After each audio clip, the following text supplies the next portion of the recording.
नमस्कार दोस्तों, पीसीएस पाठशाला में आप सभी का स्वागत है। घटना चक्र टीजीटी पीजीटी हिस्ट्री की यह 68वीं सीरीज है दोस्तों।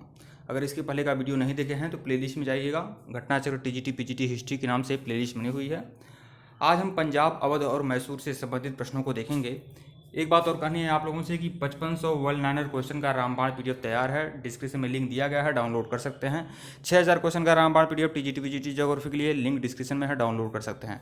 अगर आपको हिस्ट्री का, ज्योग्राफी का, सिविक्स का, इकोनॉमी का, किसी भी सब्जेक्ट का, किसी भी मीडियम में, किसी भी परीक्षा के लिए अगर आपको handwritten notes, computerize notes की पीडीएफ चाहिए तो आप लोग हमारे व्हाट्सएप पर मैसेज कर सकते हैं। व्हाट्सएप नंबर डिस्क्रिप्शन में दिया गया है, मैसेज ही कर सकते हैं, कॉल आप बिल्कुल मत करिएगा। और जो भी मटेरियल है दोस्तों चार्जेबल है, जो भी मटेरियल है मिलेगा आपको बेहतरीन मिलेगा। आइए शुरुआत करते हैं। पंजाब, अवध और मैसूर। अवध में स्वायत्त राज्य की स्थापना किसने की थी? तो शहादत खां बुरहान उल मुल्क ने की थी। पीजीटी परीक्षा 2011 में पूछा गया प्रश्न है। बादशाह मोहम्मद शाह ने शहादत खां बुरहान उल मुल्क को अवध का सूबेदार नियुक्त किया था। इसने अवध में स्वायत्त राज्य की स्थापना की तथा फैजाबाद को अपनी राजधानी बनाया, वर्तमान अयोध्या। इसने कई कर और सैन्य सुधार लागू किए जिसके कारण अवध आर्थिक और राजनैतिक रूप से शक्तिशाली हो गया। प्रश्न 2 देखिएगा, निम्नलिखित में से कौन स्वतंत्र अवध प्रांत का संस्थापक था? तो शहादत खां बुरहान उल मुल्क जो था अवध प्रांत का संस्थापक था। पीजीटी परीक्षा 2016 में पूछा गया प्रश्न है। प्रश्न 3 देखिएगा, अधोलिखित में से कौन स्वतंत्र अवध राज्य का संस्थापक था? यह कई बार प्रश्न पूछा गया है। शहादत खां बुरहान उल मुल्क। जीआईसी प्रवक्ता परीक्षा 2009 और यही जीआईसी प्रवक्ता परीक्षा 2012, 2 बार यह प्रश्न दोहराया गया है। और फिर एक और अध्यापक की परीक्षा में 2009 में पूछा गया प्रश्न है ये। प्रश्न 4 देखिएगा, अवध के अंग्रेजी राज में विलय के समय वहाँ का नवाब कौन था? तो वाजिद अली शाह था। पीजीटी परीक्षा 2009 में पूछा गया प्रश्न है। अवध के अंग्रेजी राज में विलय के समय वहाँ का नवाब वाजिद अली शाह था। यह अवध का अंतिम नवाब था। लॉर्ड डलहौजी ने 1854 में आउटरम की रिपोर्ट के आधार पर कुशासन का आरोप लगाकर अवध को 1856 में अंग्रेजी राज में मिला लिया। अगले प्रश्न पे आइएगा। प्रश्न इसका व्याख्या देख लीजिए। वेलिजली की सहायक संधि को स्वीकार करने वाला अवध का नवाब शहादत खां था। अवध का नवाब आसफदौला ने 1784 में लखनऊ में इमाम बाड़ा का निर्माण कराया था। लखनऊ का इमाम बाड़ा बहुत ही प्रसिद्ध है। इसका निर्माण आसफदौला ने कराया था 1784 में। प्रश्न 5 देखिएगा, अवध का अंग्रेजी साम्राज्य में विलय किस नीति से हुआ था? 1784 में कौन गवर्नर जनरल था? तो गवर्नर जनरल वारेन हेस्टिंग्स जो था गवर्नर जनरल था उस समय। प्रश्न 5, अवध का अंग्रेजी साम्राज्य में विलय किस नीति से हुआ है? तो कुशासन का आरोप लगाकर। प्रश्न डी, विकल्प डी, पीजीटी परीक्षा 2013 में पूछा गया प्रश्न है। निम्नलिखित में से कौन सा अवध का अंतिम नवाब था? तो वाजिद अली शाह था। टीजीटी परीक्षा 9 में पूछा गया प्रश्न है 2009 में। प्रश्न 7, अवध का अंतिम नवाब था वाजिद अली शाह। कई बार यह प्रश्न दोहराए गए हैं तो कम से कम आप समझ सकते हैं कि प्रश्न दोहराए भी जाते हैं एकदम सीधे सीधे। प्रश्न 8 देखिएगा, अवध राज्य का अंतिम नवाब था वाजिद अली शाह। यह 2003 में पूछा गया प्रश्न है, पीजीटी 2003 में। प्रश्न 9, दीवान का पद अवध राज्य में किस परिवार के पास रहा? तो नीलकंठ नागर एक गुजराती ब्राह्मण था। इसी परिवार के पास हमेशा अवध राज्य के दीवान का पद रहा। विकल्प बी जो है वह आपका सही है। टीजीटी परीक्षा 2005 में पूछा गया प्रश्न है ये।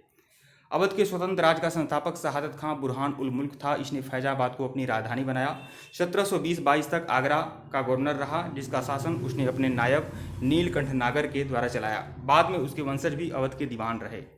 अन्य महत्वपूर्ण तथ्य भी देखिएगा, आसफदौला ने अपनी राजधानी फैजाबाद से लखनऊ स्थानांतरित कर दी। आसफदौला ने 1784 में मुहर्रम मनाने के लिए लखनऊ में इमाम बाड़ा का निर्माण कराया। वाजिद अली शाह अवध का अंतिम नवाब था। प्रश्न 10, अहमद शाह ने 1748 में सफदरजंग को किस पद पर नियुक्त किया था? साम्राज्य का वजीर।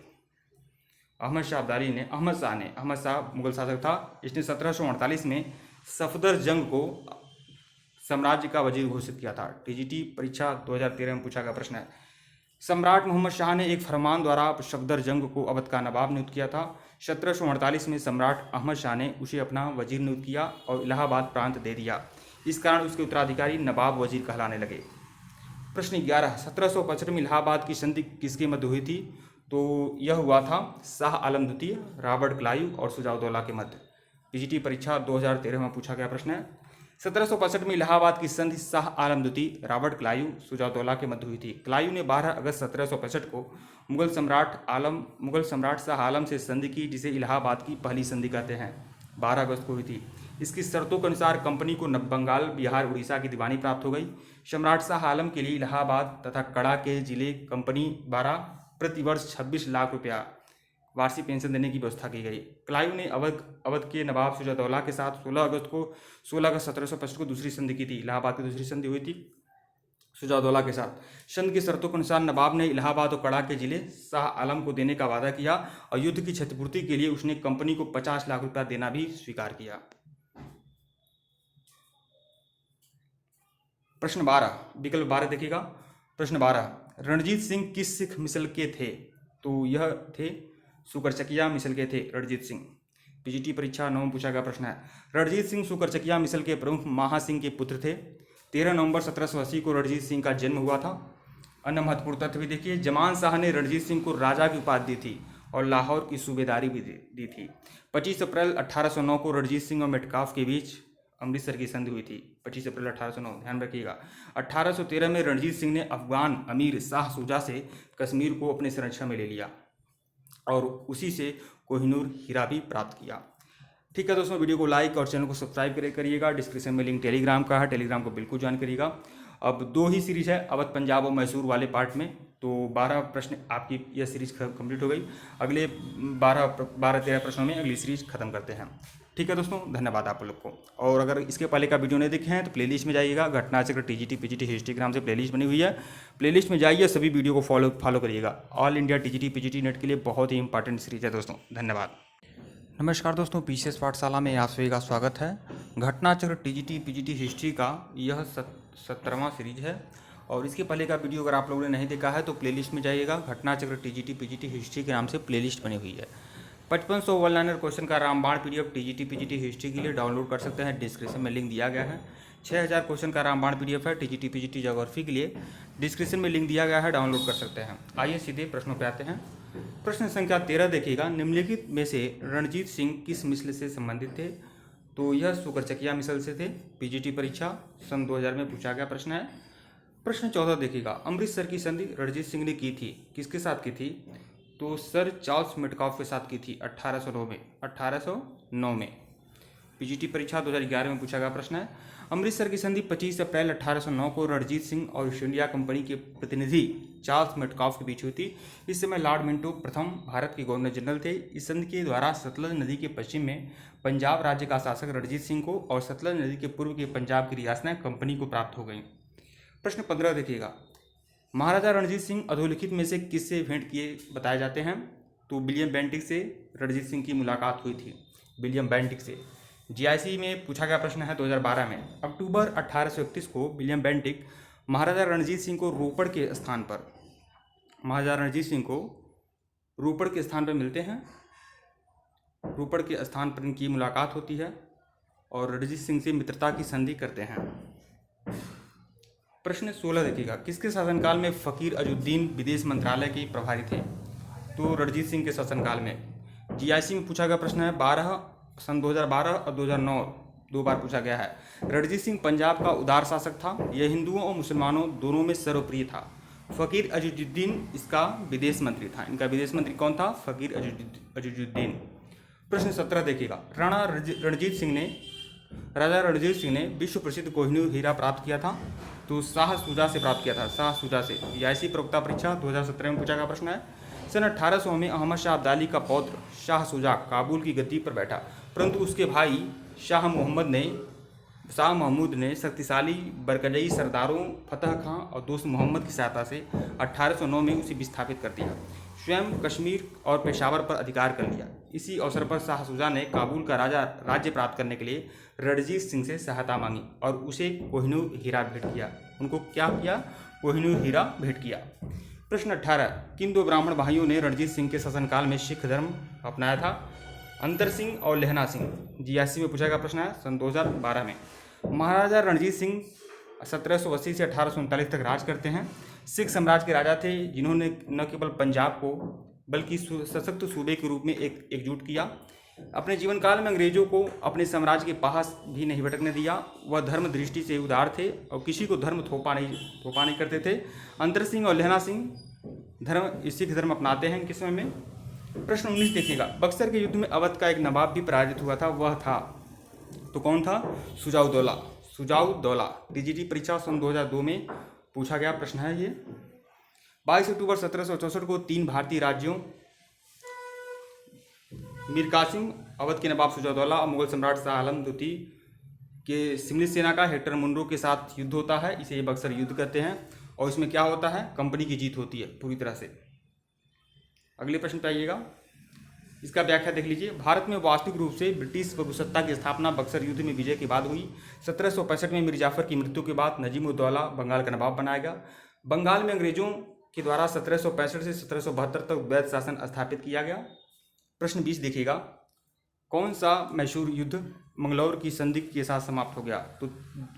तो कौन था? द्वितीय मैसूर युद्ध मंगलौर की संधि के साथ समाप्त होता है।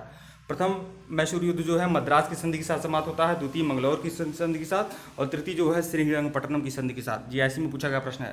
द्वितीय आंग्ल मैसूर युद्ध 1780 से 84 तक चलता है, मंगलौर की संधि के साथ समाप्त हो जाता है, जिसके आधार पर दोनों पक्षों ने एक दूसरे की भूमि वापस कर दी। इस दौरान जो गवर्नर जनरल था वह था वारेन हेस्टिंग्स। प्रश्न 21, द्वितीय आंग्ल मैसूर युद्ध की समाप्ति हुई है मंगलौर की संधि के साथ। जीआईसी प्रवक्ता परीक्षा 2017 में पूछा गया प्रश्न है। प्रश्न 22, अब पूरब का साम्राज्य हमारे कदमों में है, लॉर्ड वेलेस्ली का यह कथन किस आंग्ल मैसूर युद्ध से संबंधित था? तो चतुर्थ आंग्ल मैसूर युद्ध से संबंधित था। पीजीटी परीक्षा में पूछा गया प्रश्न है।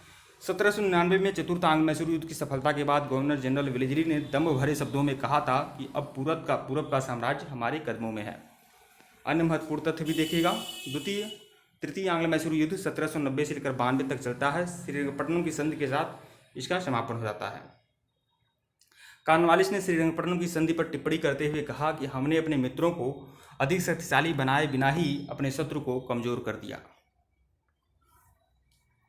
प्रश्न 23 देखिएगा, श्रीरंगपट्टनम की संधि ब्रिटिश व किस अन्य शक्ति के बीच में हुई थी? तो टीपू सुल्तान के बीच में हुई थी श्रीरंगपट्टनम की संधि। विकल्प सी जो है वह आपका सही है। प्रश्न 24, चतुर्थ आंग्ल मैसूर युद्ध का तात्कालिक कारण क्या था? तो टीपू द्वारा अंग्रेजों की अधीनता स्वीकार न करना, मतलब सहायक संधि का प्रपोजल रखता है वेलेस्ली, टीपू सुल्तान मना कर देता है और इसी पर चतुर्थ आंग्ल मैसूर युद्ध की पृष्ठभूमि तैयार हो जाती है।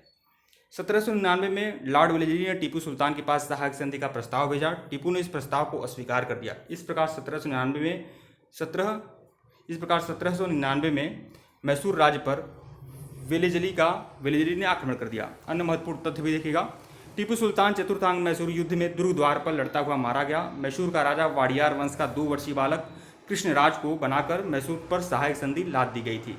कुशासन के कारण 1831 में लॉर्ड विलियम बेंटिक ने मैसूर का अधिग्रहण कर लिया। प्रश्न 25, किस युद्ध के बाद मैसूर के टीपू सुल्तान को सहायक राज्य बनने के लिए बाध्य कर दिया गया? तो चतुर्थ आंग्ल मैसूर युद्ध के बाद। पीजीटी परीक्षा सन 2016 में पूछा गया प्रश्न है। चतुर्थ आंग्ल मैसूर युद्ध के बाद टीपू सुल्तान को सहायक राज्य बनने के लिए बाध्य कर दिया गया। 1792 की पराजय के बाद टीपू ने फ्रांस, कुस्तुनिया, अफगानिस्तान के शासकों के साथ इस अभिप्राय से संधि का प्रयास किया था कि भारत से अंग्रेजों को निकाल दिया जाए। वेलेस्ली ने टीपू द्वारा आश्रित संधि के अस्वीकार को युद्ध का कारण बना दिया। तो यह आपका खत्म हो गया। अवध, पंजाब और मैसूर से संबंधित प्रश्न थे। अब अगले वीडियो में हम 1857 की क्रांति से संबंधित प्रश्नों को देखेंगे। ठीक है दोस्तों, वीडियो को लाइक और चैनल को सब्सक्राइब करिएगा। टेलीग्राम को बिल्कुल ज्वाइन करिएगा और इसके पहले का वीडियो नहीं देखे हैं तो प्लेलिस्ट में जाइएगा। घटना चक्र डीजीटी पीजीटी हिस्ट्री के नाम से प्लेलिस्ट बनी हुई है, सभी वीडियो को फॉलो करिएगा। केबीएस के लिए, एनबीएस के लिए, एसएसबी के लिए, UP, Bihar, Rajasthan, Chhattisgarh TGT PGT, all India TGT PGT के लिए बहुत ही इंपॉर्टेंट सीरीज है। धन्यवाद।